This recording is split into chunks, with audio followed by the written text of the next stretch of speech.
कोकणी माणसं नेहमी सांगतात, पाऊस पडायला लागला की फणसामध्ये काम करणं बंद करा किंवा तुम्हाला जो काही फणस घ्यायचा आहे तो पावसाच्या आधीच घ्या. पाऊस पडल्यानंतर आम्ही काही तुम्हाला तो फणस देऊ नाही शकत, कारण फणस लगेच खराब होतो. याच्या मागचं कारण जेव्हा आम्ही जाणण्याचा प्रयत्न केला तेव्हा आम्हाला सगळीकडून हेच समजलं की पावसाचं जे पाणी आहे ते फणसामध्ये झिरपतं आणि फणस खराब होतो. मात्र फणसामध्ये पाणी जातच कसं, हा एक नेहमी एक प्रश्न पडला होता. आम्ही एक छोटासा प्रयोग केला की एक फणस घेऊन त्याचं आधी वजन केलं. त्यानंतर तो फणस जवळपास 2 तास बकेटमध्ये ज्यात पाणी भरलं होतं त्याच्यामध्ये बुडवून ठेवला आणि 2 तासानंतर पुन्हा त्या फणसाचं वजन केलं.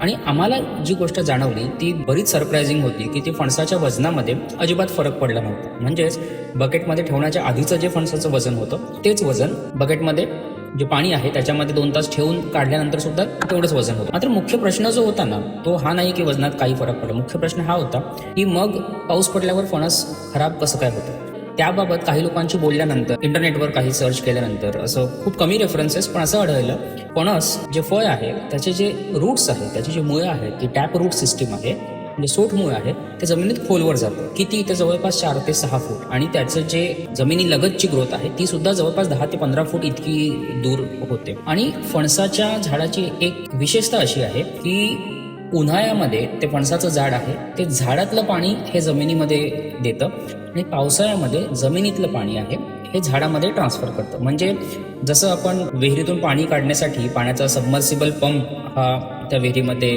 बुडवतो आणि तो त्या विहिरीतलं पाणी शोषून घेऊन मग आपल्या शेतीसाठी वापरला जातो, अगदी त्याच पद्धतीने हे फणसाचं रूट्स देखील काम करतात. आणि जेव्हा हे पावसाळा सुरू झाल्यानंतर फणसाचे रूट्स हे पाणी जे आहे हे जमिनीतून घेऊन आपल्या झाडाकडे ट्रान्सफर करतात, तेव्हा ते खोडांद्वारे हे फणस फळामध्ये सुद्धा हे पाणी ट्रान्सफर होतं.